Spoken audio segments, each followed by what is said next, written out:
ये लो महाराज, भोजन ग्रहण करो।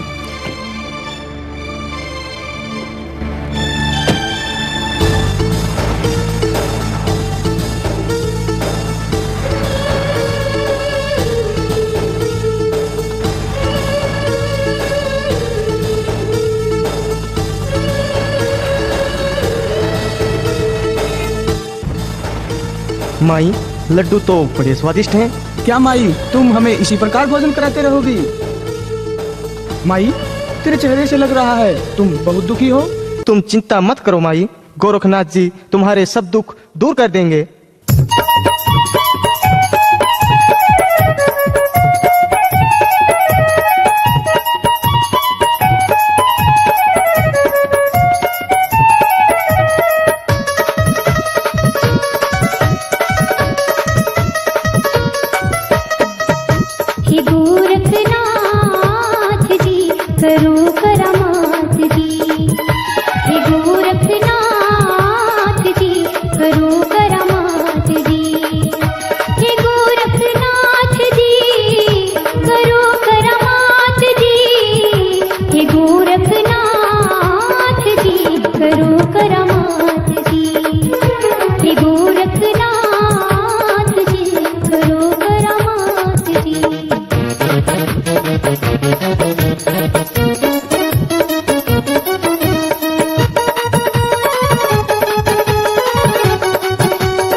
हे माता, तुम कौन हो जो इतने दिनों से हमारी इतनी सेवा कर रही हो?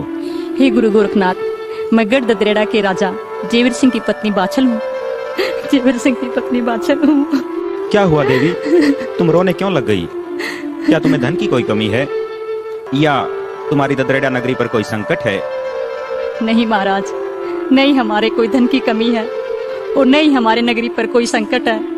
सारी प्रजा इतनी सुखी है, लेकिन क्या देवी, रुक क्यों गई? महाराज मैं संतानहीन हूँ, मेरे कोई संतान नहीं है। सारी नगरी मुझे मनूस मानती है। एक औरत को ही पता होता है कि बांझपन का दर्द क्या होता है। मैं पिछले 12 वर्षों से आपकी पूजा कर रही हूँ महाराज। आप कृपया करके मेरे कष्टों का निवारण करें, मेरे कष्टों का निवारण करें। धैर्य रखो देवी। मैं जानता हूँ तुमने मेरी 12 वर्षों तक कठोर भक्ति की है, और जो कोई इंसान मेरी भक्ति करता है हम उनकी मनोकामना पूर्ण अवश्य करते हैं।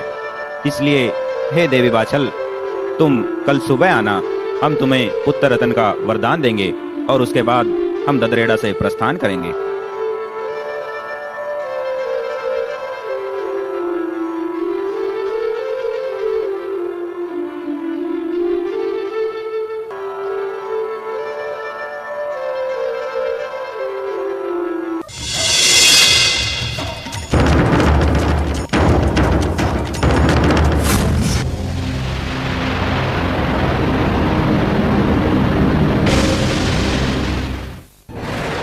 भाभी काचल, इतनी खुशी से क्यों झूम रही हो? आज तुम इतनी खुश क्यों हो? नड़न छबील दे, तुम्हें पता है कल सुबह गोरख जी बहन बाछल को पुत्र रतन का वरदान देंगे, पुत्र रतन का। चौहान वंश को अपना शासक मिल जाएगा। तुम बहुत भोली हो भाभी। अगर तुम्हारे से पहले बाछल माँ बन गई तो तुम्हारी क्या इज्जत रह जाएगी? तुम तो दासी बनकर रह जाओगी और उसका पुत्र ही ददरेड़ा का राजा होगा। हाँ, ये तो मैंने सोचा ही नहीं। छबील दे, कोई ऐसी युक्ति सोचो कि बाछल को वरदान ही ना मिले। वो मैंने सोच लिया है भाभी। सोच लिया है? पर क्या? जल्दी बताओ। भाभी जी, मेरे पास एक युक्ति है। क्यों न तुम बाछल से पहले वो वरदान लेने चली जाओ, और जब बाछल पहुंचेगी तो गोरखनाथ वहां से जा चुके होंगे। लेकिन अगर गोरख ने मुझे पहचान लिया तो तुम्हें कोई नहीं पहचान सकेगा, क्योंकि तुम्हारी और बाछल की शक्ल आपस में मिलती है। बस तुम इस बात का फायदा उठाओ। ठीक है ननन जी, मैं कल सुबह ही बाछल से पहले जाकर के वरदान ले लूंगी और बाछल बांझ की बांझ रह जाएगी।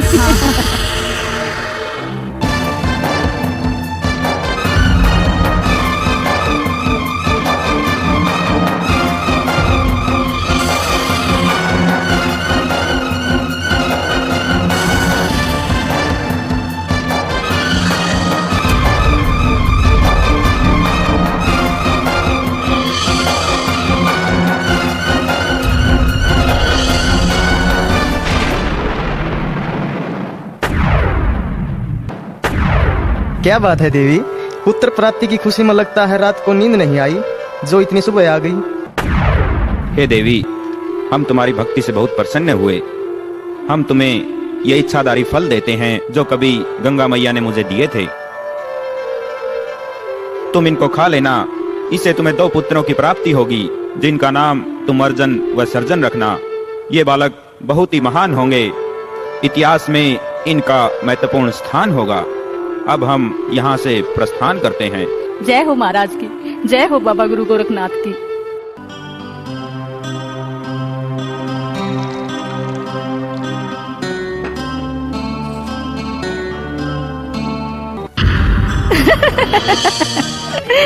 महाराज को भी बुद्धू बना दिया।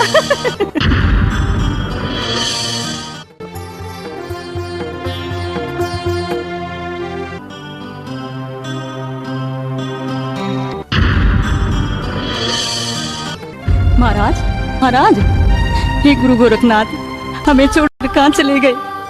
मेरी भक्ति में क्या कमी रह गई थी, या मेरी सेवा में कोई कमी रह गई थी, जो मुझे पुत्र रतन का वरदान देने से पहले ही आज चले गए? क्या मुझे अभागन पर ये बांझ का साया हमेशा रहेगा?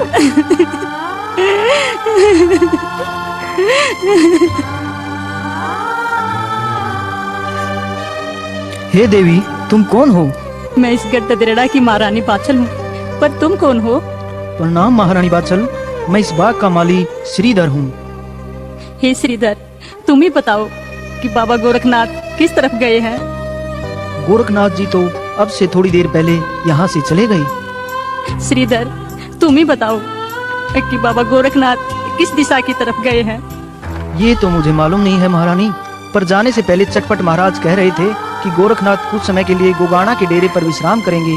अगर तुम जल्दी जाओ तो वो तुम्हें वहाँ मिल सकते हैं।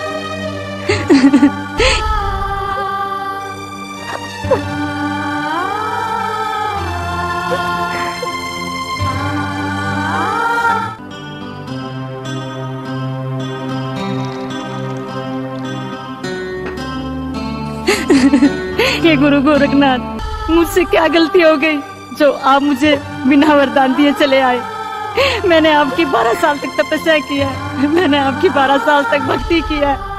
हे महाराज, मुझ दुखिया पे रहम करो, मुझ दुखिया पे रहम करो। ये तुम क्या कह रही हो देवी? हमने तुम्हें 2 पुत्रों का वरदान दिया था और उसके बाद ही हमने ददरेड़ा से प्रस्थान किया था। नहीं महाराज, नहीं, मैंने कोई वरदान नहीं लिया, मैं सच कह रही हूँ महाराज। क्या कहती हो माई? गोरखनाथ जी ने हमारे सामने 2 पुत्रों का वरदान दिया था, तुम झूठ बोल रही हो। नहीं महाराज, मेरा विश्वास करो, मैं सत्य बोल रही हूँ, मैं कोई झूठ नहीं बोल रही हूँ। मैंने आपसे कोई वरदान प्राप्त नहीं किया महाराज, मैं सत्य बोल रही हूँ। ठीक है रानी बाछल। हे महाराज सुरतीनाथ, तुम अपनी सुरती लगाकर देखो कि जो स्त्री मुझसे वरदान लेकर गई थी वो कौन थी। अगर वो रानी बाछल हुई तो हम इसे इसी समय भस्म कर देंगे।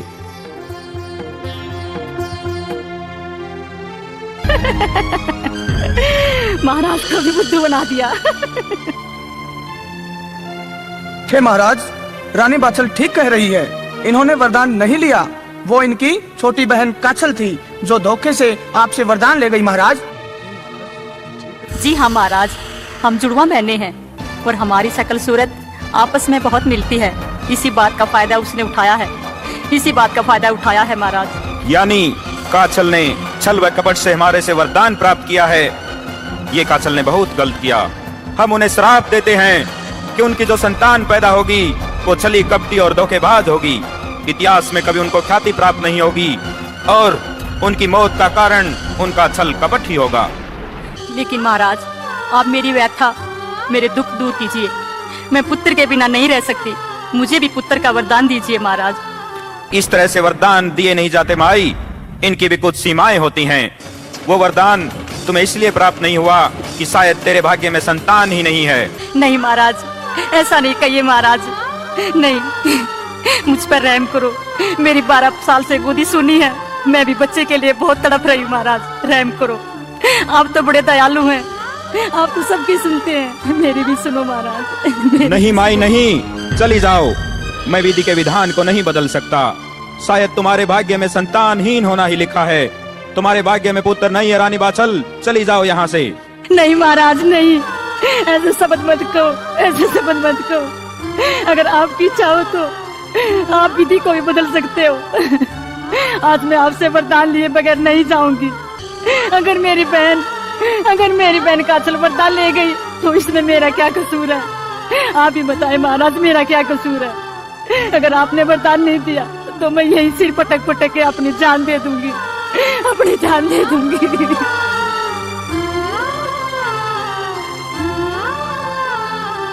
हे गुरु गोरखनाथ, औरत की संतान के प्रति बहुत तड़प होती है और वही तड़प रानी बाछल के मन में भी है। महाराज, अगर आज आपने रानी बाछल को वरदान नहीं दिया तो ये सर पटक पटक के अपनी जान यहीं पे दे देगी गुरुदेव, और इस बात के लिए इतिहास हमें कभी माफ नहीं करेगा गुरुदेव। तो ठीक है देवी, अगर भगवान की यही इच्छा है तो तुम्हें पुत्र जरूर प्राप्त होगा। परमपिता परमात्मा पर विश्वास रखो। मैं तुम्हारे लिए पुत्र की भगवान से प्रार्थना करूंगा। वो सबकी सुनते हैं, तुम्हारी फरियाद भी सुनेंगे। इसके लिए हे माई, तुम्हें 3 दिन तक मेरा इंतजार करना होगा, उसके बाद मैं वापस आऊंगा। हे बाबा गोरखनाथ, मैं 3 दिन तो क्या 7 जन्मों तक आपका इंतजार करूंगी।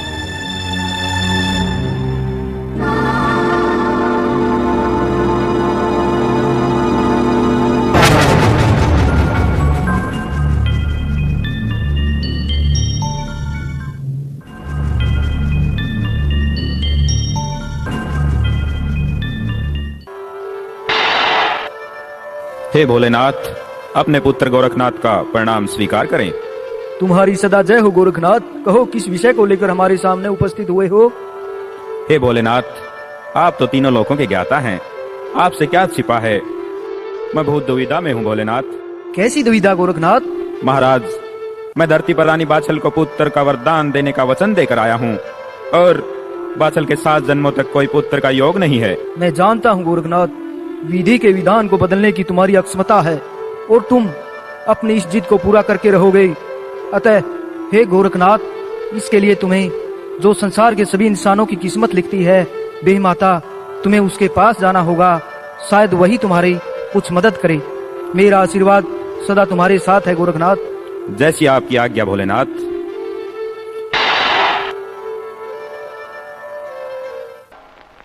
हे बे माता, गोरखनाथ का प्रणाम स्वीकार करें। प्रणाम गोरखनाथ। कहो किस प्रयोजन के लिए हमारे पास आना हुआ? हे माता, मुझे आपकी मदद की आवश्यकता है। हे गोरखनाथ जी, आप तो स्वयं एक भगवान का रूप हो। भला मैं आपकी क्या मदद कर सकती हूँ? ये काम ऐसा है माता जिसमें आप ही मेरी मदद कर सकती हैं। मैं पृथ्वी पर ददरेड़ा की रानी बाछल को पुत्र रतन के वरदान का वचन देकर आया हूँ। अतः हे माता, आप तो सभी व्यक्ति इंसानों के अच्छे बुरे कर्म लिखती हैं, तो कृपया रानी बाछल की किस्मत में भी संतान लिखें। नहीं गोरखनाथ जी, बाछल की किस्मत में इस जन्म क्या 7 जन्मों तक संतान नहीं होगी। ये इसके पिछले जन्म का श्राप है। मैं आपकी इस विषय में कोई मदद नहीं कर सकती। लेकिन माता, मैं रानी बाछल को वचन देकर आया हूँ। अगर उसको मैं पुत्र प्राप्ति का वरदान नहीं दे सका तो मैं वचन से झूठा पड़ जाऊंगा। इसका कोई तो उपाय होगा माता। हाँ, इसका एक उपाय है गोरखनाथ, जिसे तुम पूरा करने की क्षमता भी रखते हो। बताइए माता, मुझे क्या करना होगा? हे गोरखनाथ, इसके लिए तुम्हें पाताल लोक जाना होगा और जहाँ से तुम्हें बहुत ही शक्तिशाली वाशक नाग से गूगल प्राप्त करनी होगी। क्योंकि जब देवताओं और असुरों ने समुद्र मंथन किया था, तब समुद्र मंथन में से ये श्वास यानी गूगल प्राप्त हुई थी, जो कि बाद में वाशक नाग को सौंप दी गई। अगर तुम ये गूगल प्राप्त कर सको और बाछल इसका सेवन करे तो बहुत शक्तिशाली पुत्र की प्राप्ति होगी। ठीक है माता, मैं ये गूगल अवश्य प्राप्त करूंगा। इसके लिए चाहे मुझे कुछ भी करना पड़े। मैं माँ हूँ, धरती माँ। तो इस प्रकार गोरखनाथ जी वो गूगल प्राप्त करने के लिए पाताल लोक में वाशक नाग के पास जाते हैं। लेकिन वाशक नाग वो गूगल देने से इनकार कर देते हैं, जिस पर गोरखनाथ छल से वो गूगल पाताल लोक से लेकर भागते हैं। वाशक नाग उनका पीछा करता है। गोरखनाथ जांडी के पेड़ से सहायता मांगते हैं। जांडी गूगल को अपने अंदर छुपा लेती है। वाशक नाग गोरख के पास गूगल न पाकर वापस लौट जाता है। तब गोरखनाथ जांडी को ये वचन देते हैं कि आने वाले समय में तुम्हारी भी गोगा पीर से एक दिन पहले पूजा होगी। उधर रानी बाछल बेचारी भूखी प्यासी गोरखनाथ के आने का इंतजार कर रही है।